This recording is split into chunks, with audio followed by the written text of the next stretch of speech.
They always talked about wins as being a group effort, but they always talked about mistakes and failures as being pinned to specific individuals. This propagated to the entire company. It basically brought the entire company to a halt because no decisions were being made.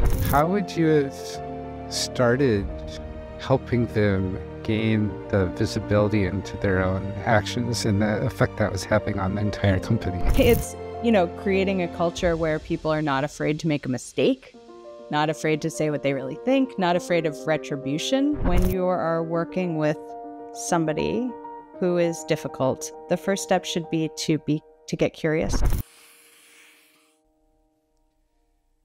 Whether you want more innovation more easily, you're feeling burnt out or overwhelmed, or you simply know that something isn't quite the way you know it can be, you are not alone.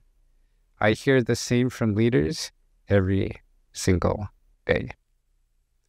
At Uncommon Leadership, we explore aligning personal fulfillment with business success, creating authentic teams, and cultivating the resilience, adaptability, and ease necessary to move beyond simply surviving today's challenges into thriving.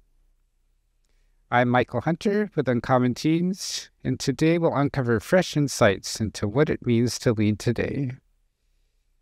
Joining me today is Melissa Appel. Melissa has been working in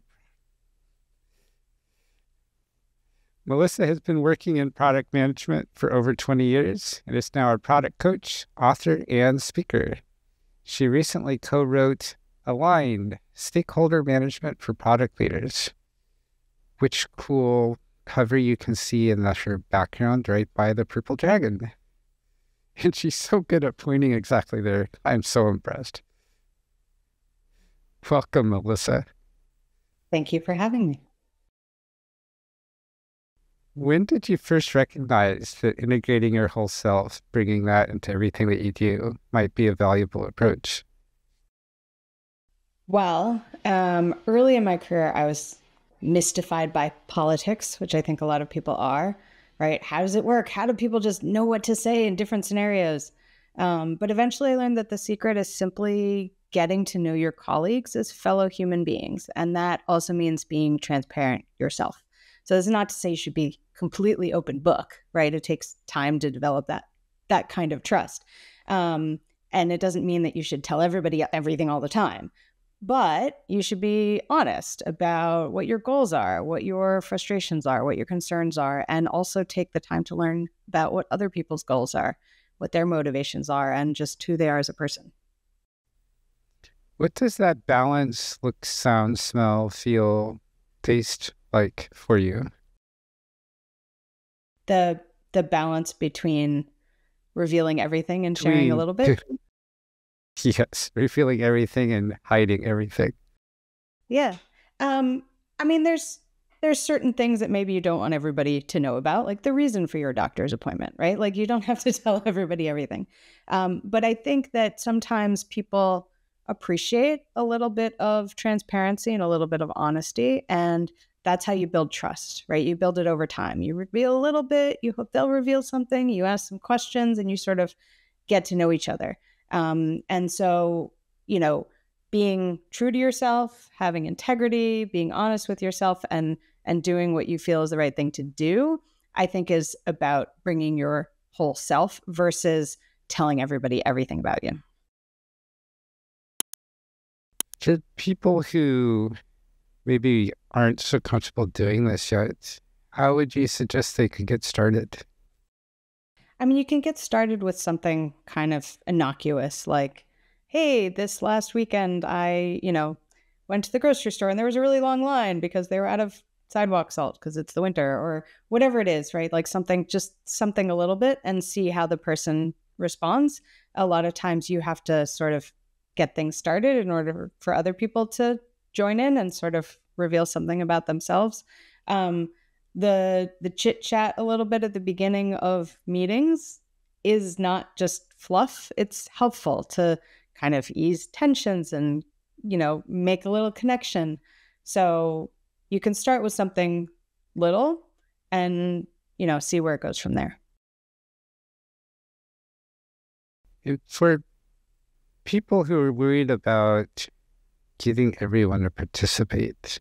How important is that we get everyone to say even just one word about what might be going on for them right now versus letting people opt out, maybe forever? Yeah. There is a difference between people's willingness to share in a giant group versus one-to-one. So just like when you need to make a big business decision or when you want to try to influence people to get aligned on a solution, you might need to do a little one-on-one with people. And not everybody should be forced to do something they're uncomfortable with or to share openly. But a lot of times people are more comfortable in those one-on-one meetings. If you're trying to get alignment among a big group, we can call that shuttle diplomacy, but it also works when you're just trying to get to know people.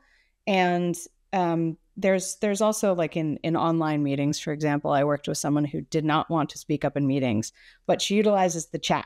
She like put things in the chat that she wanted to say, and I would notice that and bring them up because it was important and we should talk about that, even though she wasn't comfortable saying it out loud. So there are definitely different accommodations that you can make for people who communicate in different ways. How do you suss out what those different communication preferences are especially when you're just first meeting someone or start working with a group of people? It's a good question. Sometimes you can ask them, like if you're working with somebody, even a peer or an executive, what's the best way for me to communicate with you? How do you like to consume information, right? Should I email? Should I Slack? Should I set a meeting? Some people will know what their preferences are. Some people won't. So sometimes you just have to observe. Like this person never speaks in meetings, but when I'm one-on-one with them, they'll talk the whole time. So that's probably the best way for me to communicate with them. And even if you are a manager, the thinking is that you should adapt your management style for the different people on your team. But that's also true when you're working with cross-functional peers across the company. You may need to adjust your style for them so that you can make sure to make those connections. Absolutely. Tactically and strategically flexing outside our preferences can be so useful, bring such benefits. And at the same time, it costs energy to move outside our preferences.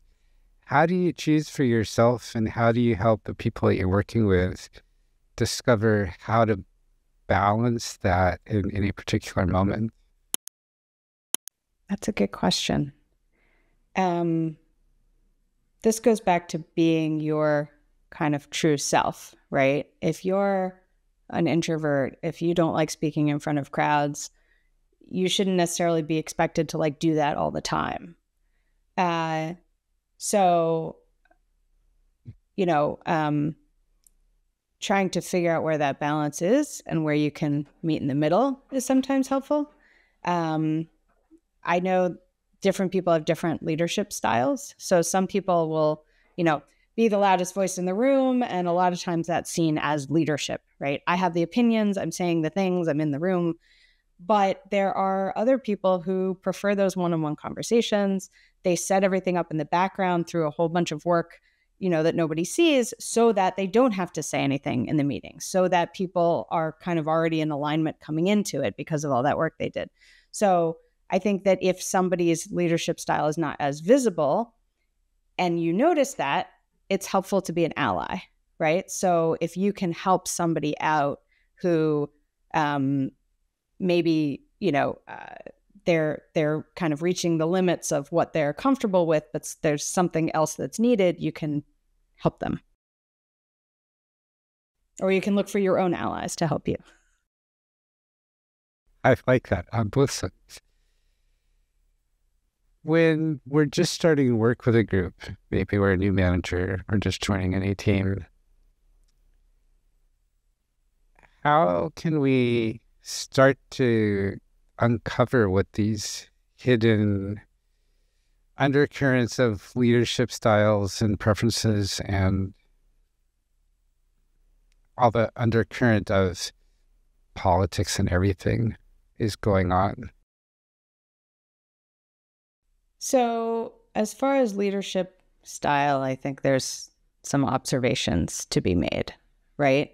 So, does this person tend to make decisions quickly and leave out important pieces? Do they tend to dwell forever and sort of never come to a conclusion? Do they need something really pinned up tight and presented, or do they like to have a conversation? And you can find those things out over time by trying different things, right? If you want to have a conversation and they like look impatient, they're looking at their watch, they're looking at their phone, they probably want some sort of tighter communication. So looking for those clues, those specific clues, like, even people who aren't necessarily good at picking up social cues, right? If you say like, if they're looking at their phone or their watch, they're probably bored. To try to have that rule set in your head so that you can start picking up those cues. And then those one-on-one conversations, you can often get a lot out of it. If you're working with like a high up stakeholder, somebody who's maybe higher up in the org than you are, you can also do some research and ask other people, right? Hey, I have a presentation for so-and-so. I feel like I've seen you present to them. What worked, what didn't? Do you have any suggestions? So it's a little bit like creating a product, right? You do some research, you try things, you test and iterate, and you see what works and you see what doesn't work, and you try to do the best you can.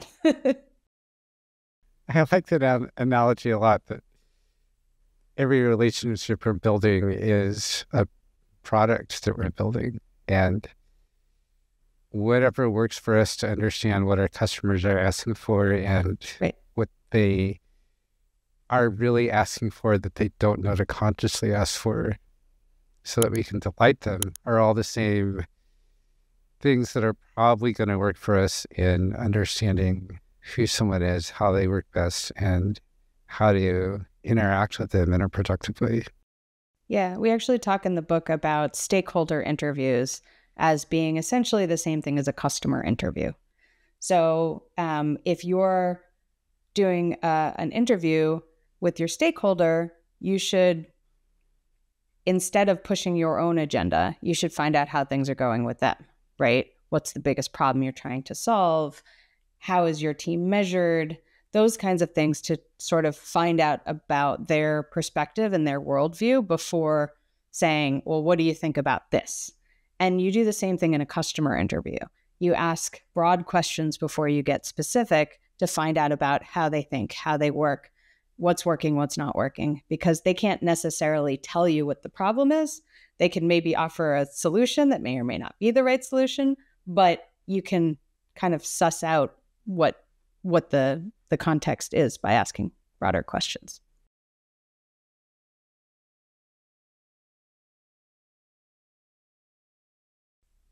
And I thought it just disappeared. Okay. So of all the things that we could do to get started and becoming a little more comfortable showing up as who we are, what do you find is most valuable most of the time for most people?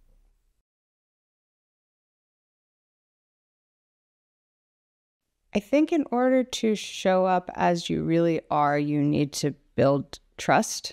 So you need to trust other people that they're not going to, whatever, make fun of you. We'll take it to junior high.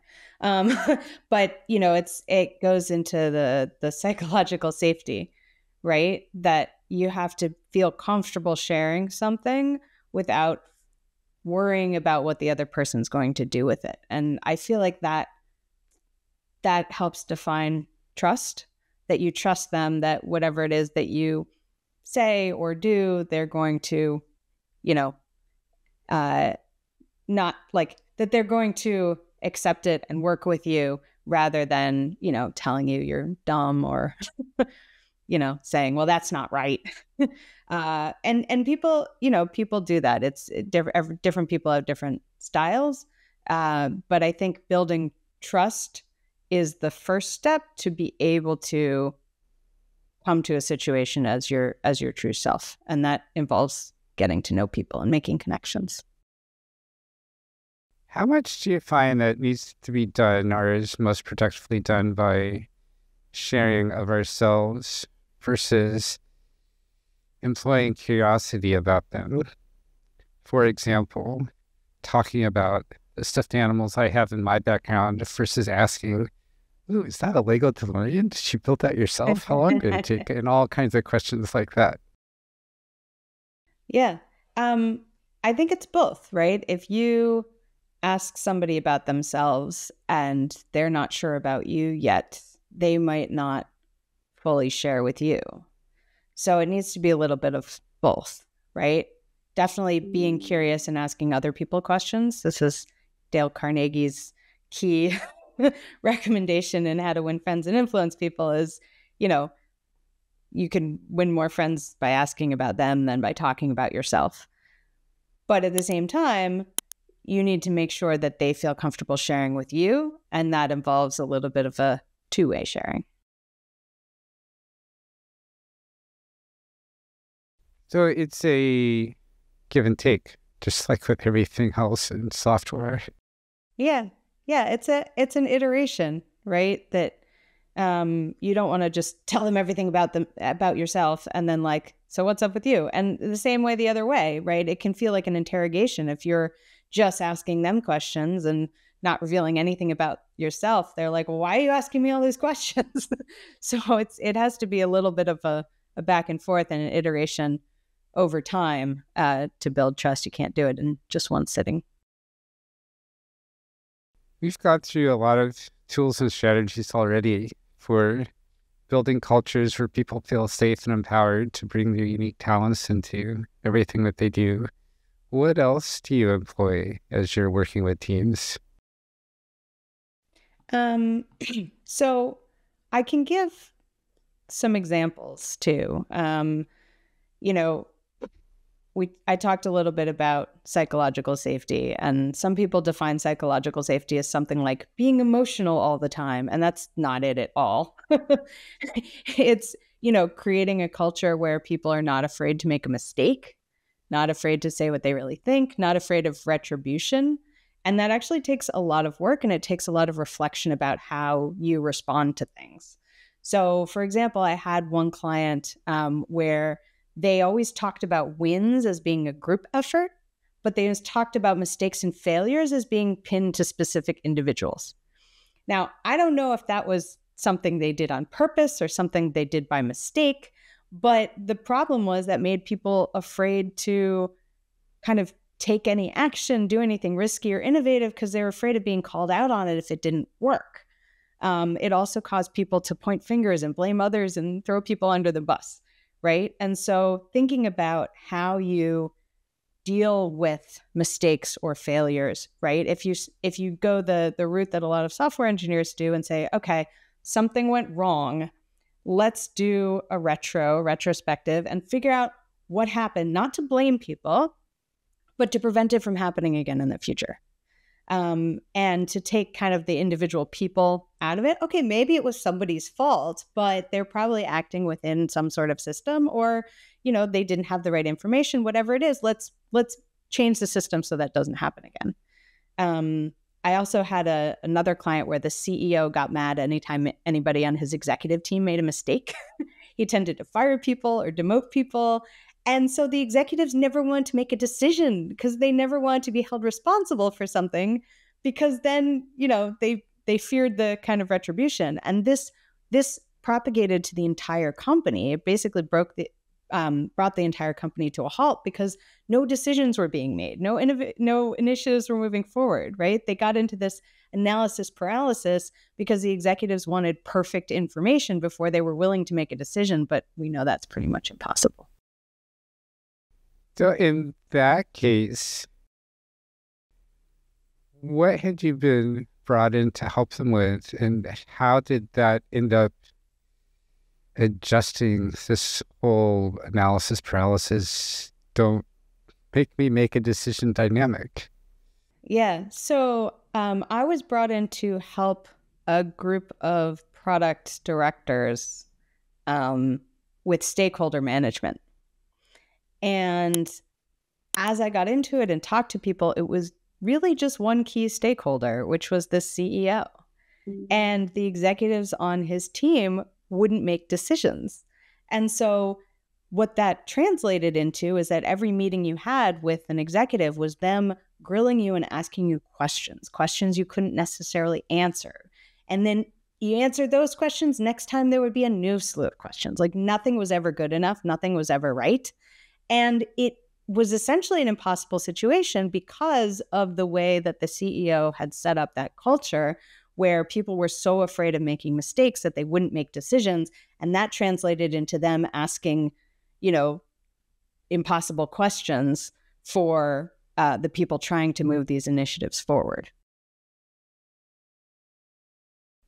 Were you able to help them shift this at all?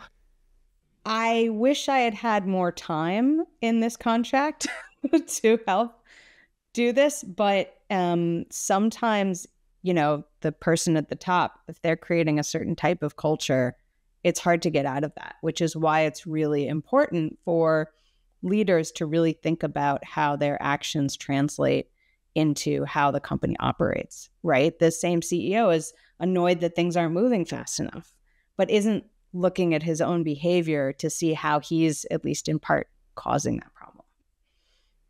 So it's the kind of thing where, you can't change people who are not willing to change or who don't see a problem. Yes. If you'd had the opportunity to work directly with that CEO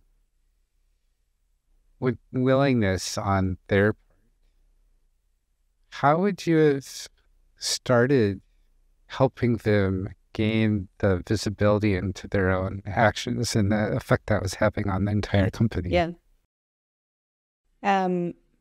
It would be a series of questions. So saying, hey, when somebody makes a mistake, how do you handle it?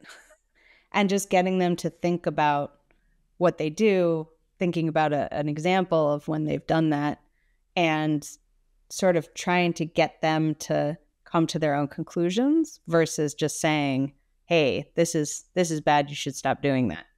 Because when people feel involved in the idea, then they take on the idea as their own versus just getting defensive.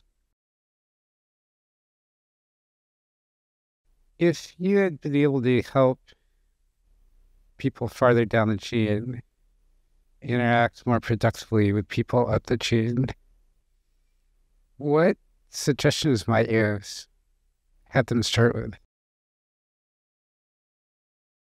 I mean, somebody has to take on the responsibility of making a decision in order to move a project forward. It can be a career limiting move if you're in this kind of company.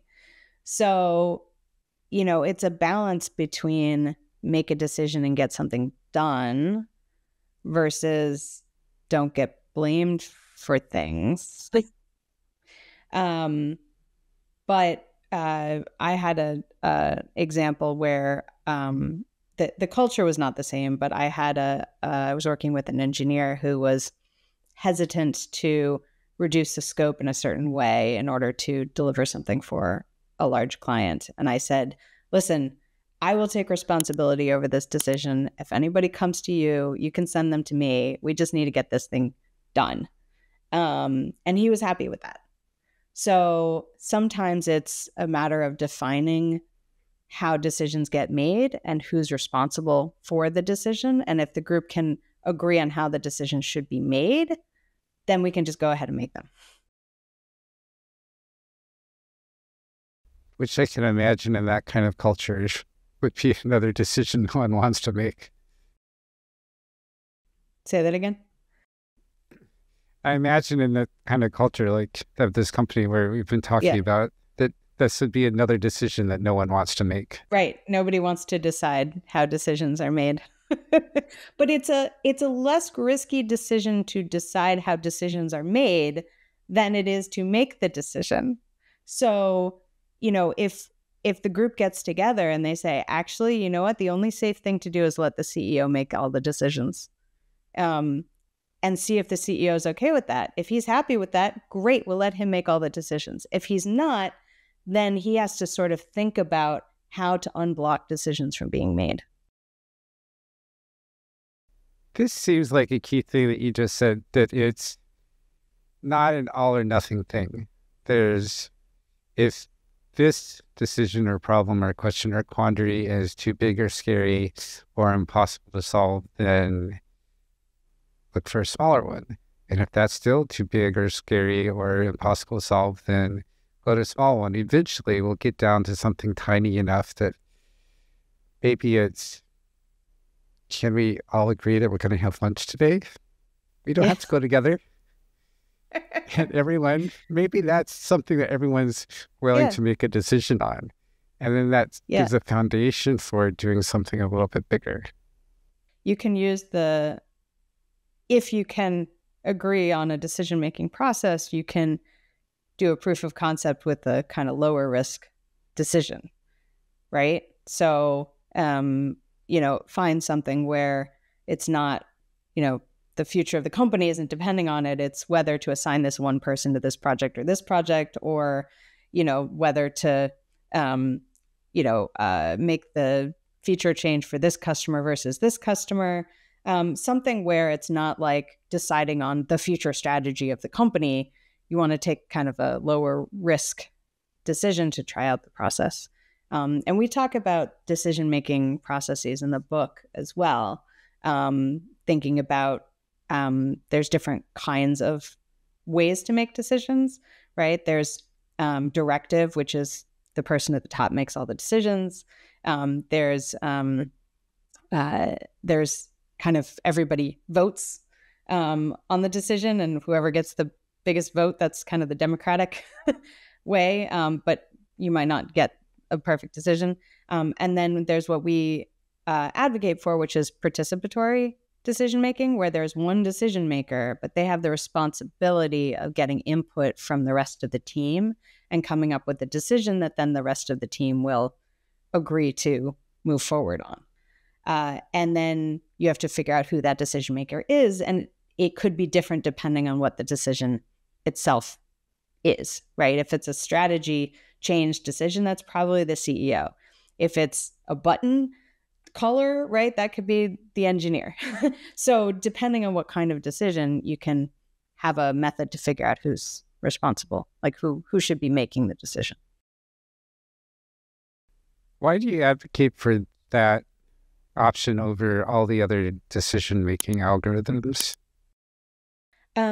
Well, the directive decision-making has one decision maker, but at a very large company, that person, it's nearly impossible for them to have all the context for all the decisions. So that might not be the right person to make every decision. The democratic way, you just everybody gets a vote. People may not be making their choice in the same way, and making sure that each decision is made based on all the right inputs is important, and not everybody has the same information. So and then the fourth one is consensus, which is everybody has to agree before a decision is made, and that nearly always never makes a decision ever at all. So the participatory angle is the advantage of the single decision maker of the directive approach, but that decision maker can be somebody different in different scenarios, which makes things run faster. And an explicit part of that framework is that they are obligated to get information from everyone else versus trying to make it on their own and assuming that they have all the information. I'm fascinated that in the way you just described these four types of decision making, the directive and democratic methods both have the same problem, that the person making the decisions probably doesn't have all the information. I never would have thought that a dictatorship and a democracy had same failure points. Yeah. Yeah. I mean, it's one thing they have in common. So this is starting to help me understand what is the business value of creating these cultures where everyone is bringing the unique talents into everything they do and doing that, feeling safe and empowered to do that. Just like the directive decision making model has only one person and what they know, and maybe they've asked around also, but um, enabling a culture where everybody feels safe in participating just brings more ideas to the table, and it makes people able to speak up when they see a problem, and that can prevent all sorts of risks moving forward. If people are afraid to speak up, they might not say something that would be either a great new idea or a problem with the situation. And then you're just going without, again, without that complete information. So enabling and allowing everybody to participate will improve the completeness of the information that you have in order to make decisions and come up with ideas.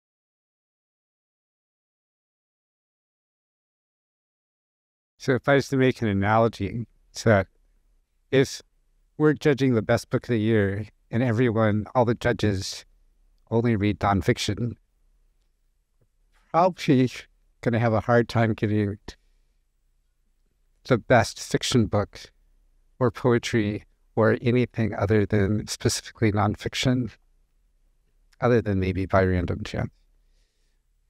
At the same time, if we have an expert on fiction and nonfiction and genre fiction and poetry and screenplays and all the other things, coming to some decision can be really challenging.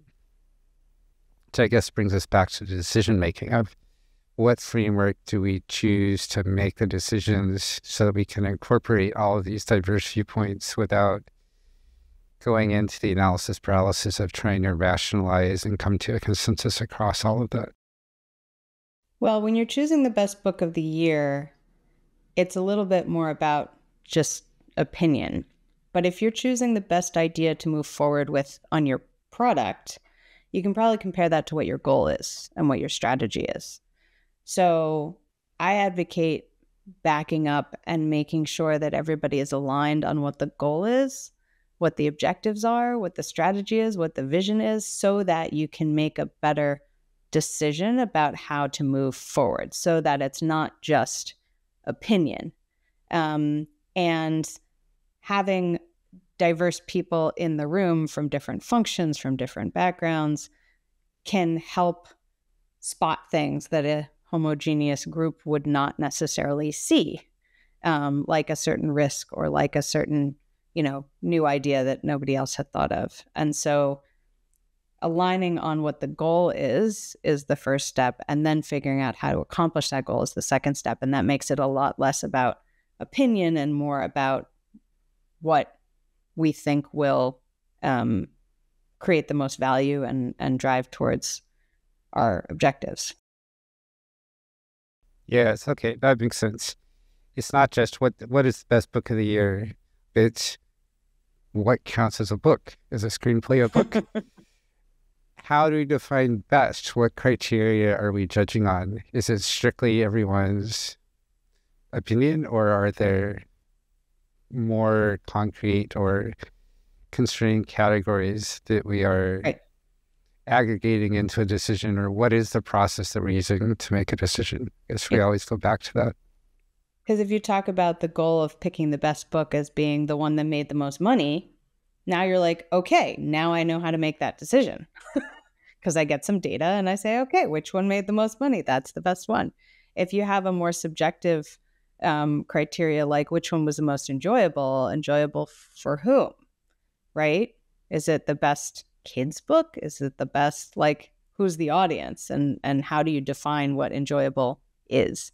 So if you don't have those criteria, then it's hard to make an objective decision. Which are all the same questions we always have with products. of even if, regardless of how much data we've gathered, it always ends up being a subjective decision by someone at some point of deciding that this data aggregates up to a particular value, this data aggregates up to a particular value, and that value is more important because of some set of reasons, which I find we often try to pretend are objective, and always there's subjectivity at the bottom of it.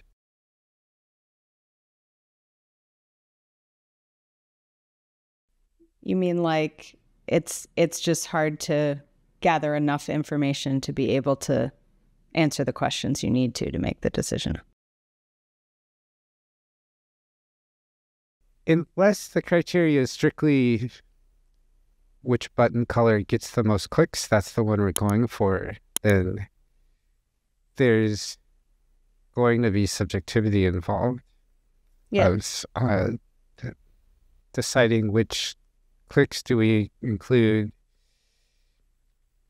If people are clicking multiple times because they don't know the difference between single click on double click for a web page versus in the file explorer in the operating system, does that count as two or should it count as one? All these are subjective decisions that go into what might seem to be an objective metric. Right. But then you have the goal, right? So if the goal is that they didn't get to the next page, then it doesn't really matter how many clicks there are, right? That you want to look to how many people achieved the outcome.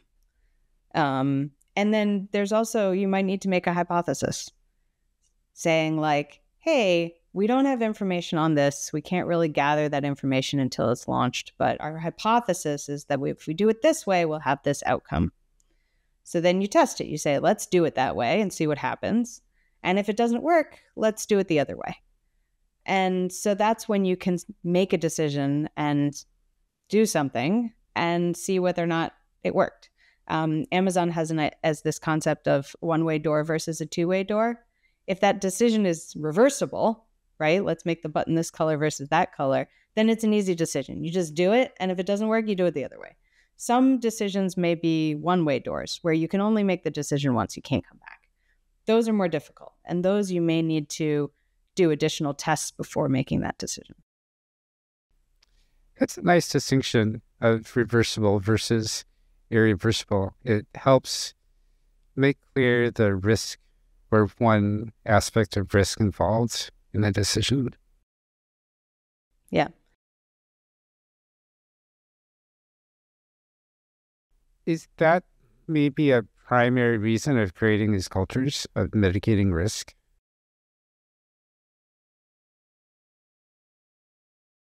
Mitigating risk is the reason to create a safe to create the culture. Diverse cultures. Yeah. Yeah. I think that's one reason, because the more people of different perspectives you have looking at a problem, the more somebody might see something that could be an issue, like a risk.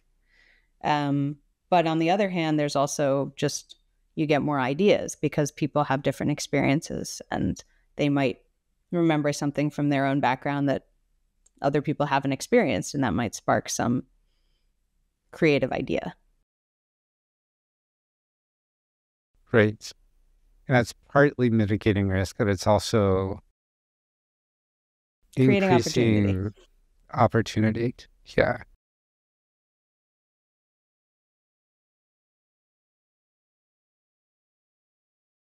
A lot of what we talked about today seems like it's helping people find their way through all the change, uncertainty, and overwhelm that seem to be life these days. Is there anything else, or what else, when you're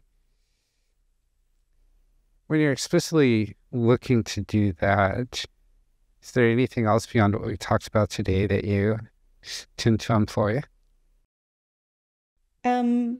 Yeah, I think that a critical piece, if you are facing change and uncertainty and you're overwhelmed, there's two things that are helpful. One is breaking down the situation into pieces so that it's more manageable to look at, right? To say, okay, what does this change mean for me in my day-to-day life? How does this change affect other people? What can I do to help? What are the components of this change? I need to think about, like, say you have a new CEO, right? You need to think about, okay, there's getting to know this person. There's the changes they might bring on staff or strategy. There's, how can I work with my team and prevent them from getting stressed out? So there's kind of different pieces of it. And then there's also what's under my control and what's not, right? What can I control and what is out of my hands? And a lot of times thinking about it that way is kind of a release for people, because they say, well, here's this thing. I can't control whether or not the new CEO comes on board. It's already done. I can't control that, right? What I can control is how I react to it. What I can control is how I get to know this person to figure out what it is that they want and that they need from me and how they communicate and all this stuff. So figuring out, what's under my control or not can help a little bit, I think, with the overwhelm.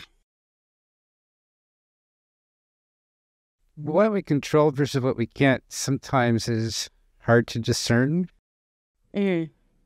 And especially sometimes we have beliefs about which is which that may not be true. Like, I can control what they think of me, which I've never found to be true. Yeah. How do you, for yourselves, identify those distinctions? And then how do you help other people do that? Yeah. I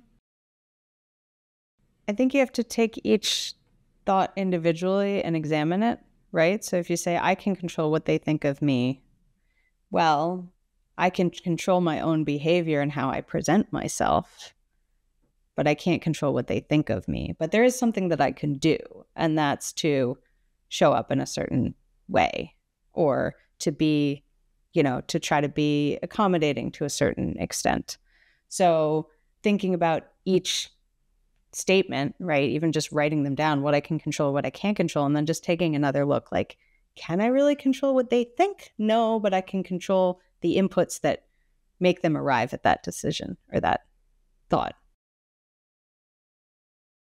If we're doing that, then that gives us, we can take each of those statements to an extreme and see if it still holds true. If I can I control what I think, what they think? Yes, I can do that. Okay, that means I can control everything that they do. Do I have that power? No. Okay, No. maybe I can't actually control what they think then. Yeah. But there's something in there that you can control, right? So it may not be exactly that, but you can control something related to that, which is how you show up. Right. That's a great way to get into the problem-solving aspect of it. How do I find what can I control in this situation that may seem completely out of my control?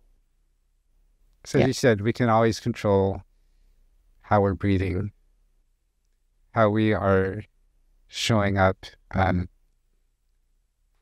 we choose to bring our favorite shirt or stuffed animal in our bag or whatever the thing is that helps us feel confident and comfortable in situations. There's always things like that we could do.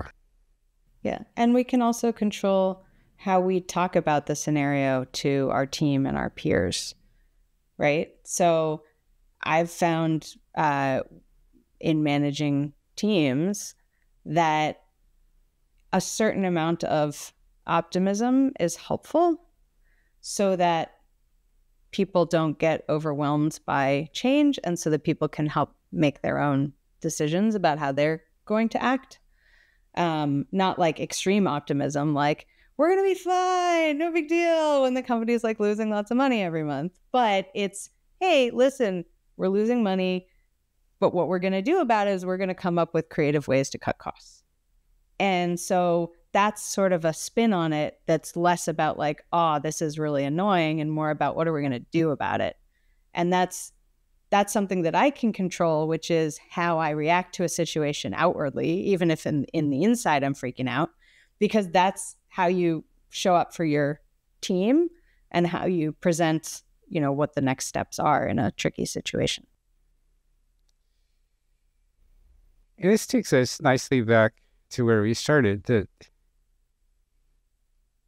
we can always show up as who we are. We can have that vulnerability to say, okay, team, I know that you all are likely freaking out about this pronouncement that our CEO just made.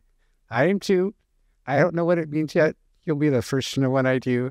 And in the meantime, here's how we're going to move forward while we figure out what this new commandment means. Exactly. So you can express that you're not sure. And some people think that saying that you're not sure, you don't know yet, is a sign of weakness. But I think it's just being honest, and people appreciate honesty,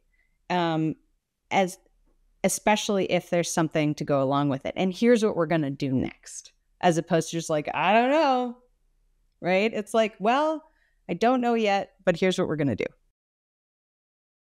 And that here's what we're going to do could be, here's how we're going to decide what we're going to do.